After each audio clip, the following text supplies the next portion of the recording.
इस एपिसोड के शुरुआत में बांग के कहने पे सारे गांव वाले योंगजू से नाराज होते हैं। योंगजू सबको अपने खिलाफ देकर कहती है कि कम से कम आप मुझे बताइए कि आप लोग के नाराजगी का रीजन क्या है। तब विलेज का मुखिया बांग की तरफ पॉइंट आउट करते हुए कहता है कि बांग ने हमें सब कुछ बताए है। तभी योंगजू बांग से पूछती है कि आखिर तुमने इन्हें क्या बताए हो। बांग कहती है कि मैंने तो वही सच बताई हूँ जिसके वजह से तुम यहाँ आई हो। तभी योंगजू सब गांव वालों से कहती है कि मुझे एक मौका दीजिए, मैं आप सबको इसके बारे में एक्सप्लेन करती हूँ। लेकिन गांव के लोग गुस्से में होते हैं और योंगजू को कुछ बोलने नहीं देते हैं। तभी मिंजू उनके बीच आता है और वो योंगजू और बांग से कहता है कि ये सब आप लोगों के जीसंग कंपनी के वजह से हो रहा है। तो मिंजू उन दोनों को वहाँ से जाने कहता है और वो वहाँ से जाने लगता है। इसके बाद योंगजू एक जगह में खड़ी होकर अपने आप से कहती है कि अगर मिंजू को ऐसा ही करना था तो वो मुझे इतनी अच्छे से ट्रीट क्यों किया। तो वो गुस्से से अपने सर पे मार के उसके ऊपर से नमक निकालती है जो गांव वाले ने उस पर फेंके थे। तभी मिंजू आकर उसे रोकता है और कहता है कि मैं तुम्हें कह चुका था ना, तुम्हें खुद को तकलीफ नहीं देनी चाहिए। तभी योंगजू कहती है कि या तो तुम मेरे साथ अच्छे से बिहेव करो या मत करो। तभी मिंजू कहता है कि ठीक है, पर उससे पहले तुम मेरे घर आओ और ये सब नमक तुम्हारे ऊपर है ना, उसे साफ करो। इसके बाद मिंजू योंगजू के लिए घर पर कुछ खाने को भी रख चुका होता है। योंगजू खाना खाती है और वो वहाँ मिंजू का बिल्ली को देखती है और सोचती है कि मिंजू कहाँ गया है। इसके बाद योंगजू मिंजू के काम करने का जगह पे पहुँचती है। तभी मिंजू योंगजू से पूछता है कि तुम ठीक हो ना, और वो सॉरी मांगता है और कहता है कि मैं तुम दोनों के बीच किसी एक को नहीं चुन सकता हूँ, मेरे लिए गांव वाले मेरा पहले प्रायोरिटी है। यहीं पर मिंजू योंगजू को बताता है 4 साल पहले जब मैं यहाँ आया था तब मैं बिल्कुल अकेला था। तभी हम एक फ्लैशबैक देखते हैं जहाँ पर मिंजू का पास वो दोनों लेडीज आते हैं और गांव की मीटिंग में ले जाते हैं। मीटिंग में सब विलेज फेस्टिवल के बारे में डिस्कस कर रहे थे। मिंजू फील करता है कि सब लोग अंदर से दुखी है और वो उन सब से कहता है कि क्यों ना हम एक बीर फेस्टिवल ऑर्गेनाइज करें और मैंने ओप्स भी उगाया हूँ। तभी सब पूछते हैं कि ये ओप्स क्या होता है। मिंजू समझाता है कि ओप्स एक प्लांट होता है जो बीर को एक खास खुशबू देता है। इसके बाद वो लोग मिलकर बीर बनाते हैं। ये वही बीर था जो मिंजू का पहला बीर था। शुरुआत में बीर बेचने में काफ़ी दिक्कत आई, लेकिन स्लोली सब लोग मिंजू के बीर्स का दीवाने हो गए। ये सबको कहकर मिंजू योंगजू से कहता है कि ये सब सक्सेस का पीछे गांव वालों का मेहनत भी है, तो मैं उन्हें ऐसा छोड़ नहीं सकता हूँ। तभी योंगजू कहते हैं कि हाँ, तुम्हें उन्हें ऐसा नहीं छोड़ देना चाहिए। यहीं पर योंगजू को भी अपने टीममेट्स की याद आती है। इसके बाद मिंजू योंगजू से मुझे बीर फेस्टिवल के लिए प्रिपरेशन करना होगा कहकर जाने लगता है। दूसरी ओर चांद गांव में बीर फेस्टिवल का पोस्टर देखकर ये लोग ये बात को मुझे क्यों नहीं बताए है कहता है। फिर हम बीर फेस्टिवल का सीन देखते हैं जहाँ पर योंगजू मिंजू का पास आती है और कहती है कि मैं बिना गांव वालों के मिसअंडरस्टैंडिंग क्लियर किए बगैर नहीं जा सकती हूँ। तभी वहाँ बांग भी आती है और कहती है कि मैं यहाँ से नहीं जाऊंगी। इसके बाद योंगजू बांग से अकेले बात करने जाती है। यहीं पर योंगजू बांग से पूछती है कि तुमने ऐसा क्या बोल दिए हो इन गाँव वालों से। बांग कहते कि वही जो सच है, इसके वजह से तुम यहाँ आई हो। योंगजू बांग से कहती है कि तुम्हें सच बोलने की इतनी शौक थी तो ये क्यों नहीं बताए कि अगर नैरो जीसंग के साथ कॉपरेशन करे तो नैरो का नाम चेंज होकर जीसंग लिखकर हो जाएगा। इसका मतलब नैरो ओनर और वर्कर्स के सारी मेहनत का नाम ही गायब हो जाएगा। तो तुम्हें ये ठीक लगेगी, और तो और कोई गारंटी नहीं है कि जीसंग उन सबको एम्प्लॉयज़ के रूप में रखेंगे।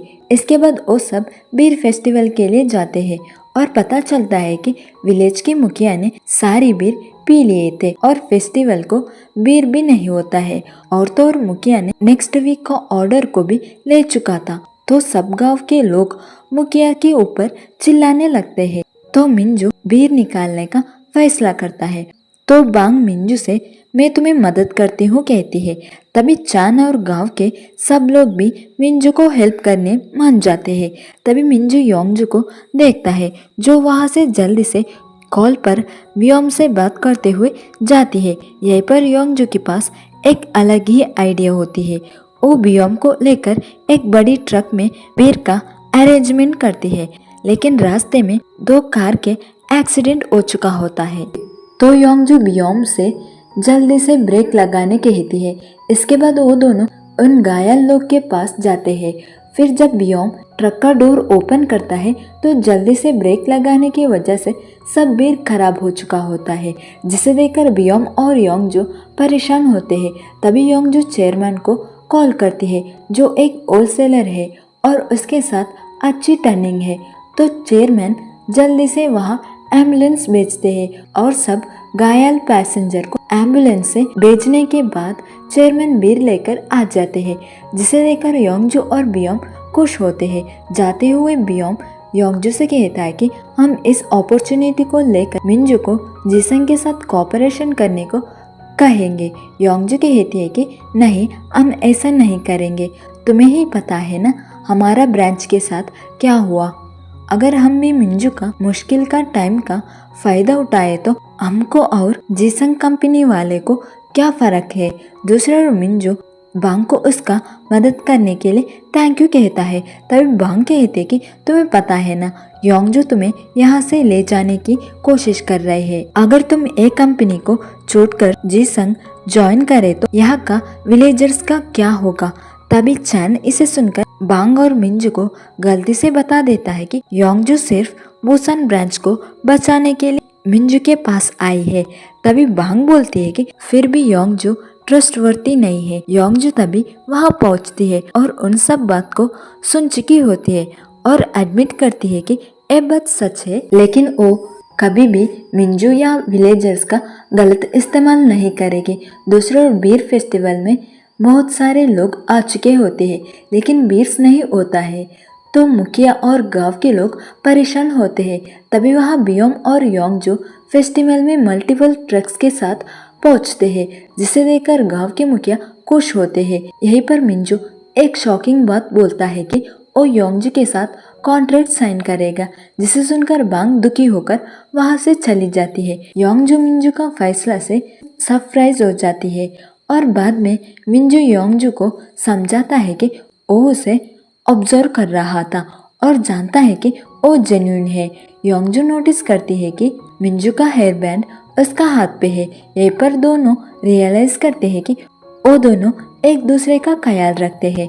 दूसरी ओर चैन बांग को वहां से जाने से रोक लेता है और उसकी मूड ठीक करने का कोशिश करता है और वो उसे पब्लिक से छुपाकर आराम से खिलाता है ताकि बांग रिलैक्स फील करे। फेस्टिवल के दौरान योंगजू मिंजू को भीड़ से बचा लेती है और बाद में गांव के मुखिया से भी, जो मिंजू को जबरदस्ती खाना खिलाने पर जोर दे रहा होता है।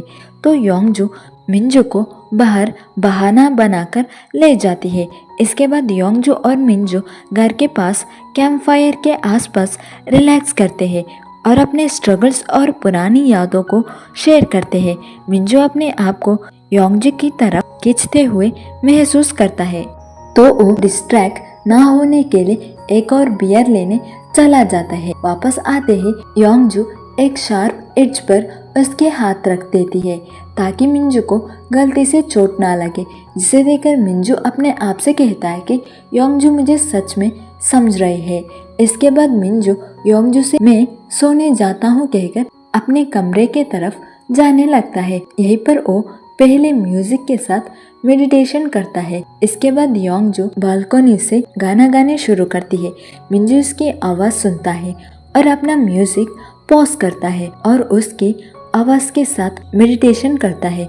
फिर हम अगले दिन का सीन देखते हैं, जहाँ पर मिंजू जिसंग कंपनी का मीटिंग के लिए निकलता है, लेकिन नर्वस हो जाता है। तभी उसे योंगजू का एक वीडियो मिलता है जिसमें लोग उसके बीर के बारे में अपने पॉजिटिव रिव्यू देते हैं जिसे उन्होंने कल रात ट्राई किए थे। योंगजू की मैसेज उसे मोटिवेट करता है कि वो मीटिंग अटेंड करे। जेसंग पहुंचने के बाद योंगजू मिंजू को अपनी टीम इंट्रोड्यूस करती है जिसमें बियोंग, बांग और राहो भी शामिल है। मिंजू योंगजू की टीम में बांग और राहो को देखकर एकदम सरप्राइज हो जाता है। यहीं पर वो लोग मिंजू का पीछे चान को देखते हैं तो योंगजू पूछती है कि ये यहाँ क्या कर रहा है। तभी चान बांग को देखकर आंख मारता है। बाद में पांचों कॉन्ट्रैक्ट साइन करने के लिए मिलते हैं जहाँ पर योंगजू मिंजू ने प्रपोज किए गए सभी टर्म्स को मान लेती है। मिंजू को लगता है कि योंगजू उसे समझ गई है और वो खुश महसूस करता है। उस रात के लिए सब मिलकर एक टीम डिनर का प्लान करते हैं। डिनर के दौरान राहो मिंजू को चैलेंज करता है कि वो 10 में से 7 बीर के नाम ले। मिंजू आसानी से एक कर लेता है जिसे देखकर सब मिंजू से इम्प्रेस होते हैं। फिर बियोंग एक डार्क चैलेंज शुरू करता है मिंजू के साथ, लेकिन चान मिंजू का बदले में चैलेंज एक्सेप्ट करता है। ए पर चान डार्ट गेम को और डाइविंग गेम भी जीत जाता है जिसे देखकर बांग चान से काफी इम्प्रेस हो जाती है। यहीं पर चान बियोंग का फोरहेड में उसका उंगली से मारता है क्योंकि इस गेम में बियोंग हार चुका होता है। इसके बाद सब लोग वहां से जाते हैं और यहाँ मिंजू बियोंग का फोरहेड देखता है तो मिंजू बियोंग के लिए दवाई लेकर आता है। इसके बाद योंगजू बियोंग का फोरहेड पर क्रीम लगाती है। मिंजू बियोंग के लिए सिंपैथी महसूस करता है और समझ लेता है कि बियोंग को योंगजू पर क्रश है। फिर वो अपने आप से पूछता है कि क्या ये फीलिंग उसका तो नहीं है ना। जब बारिश शुरू होता है बियोंग और योंगजू जल्दी से शेल्टर की तरफ भागते हैं, लेकिन मिंजू को बारिश में खड़े हुए सोच में डुबा देकर योंगजू वापस उसके पास भागकर आती है। मिंजू का दिल तेज से धड़कने लगता है जब वो योंगजू की आंखों में देखता है और वो अपने फीलिंग्स पर सवाल उठाने शुरू करता है।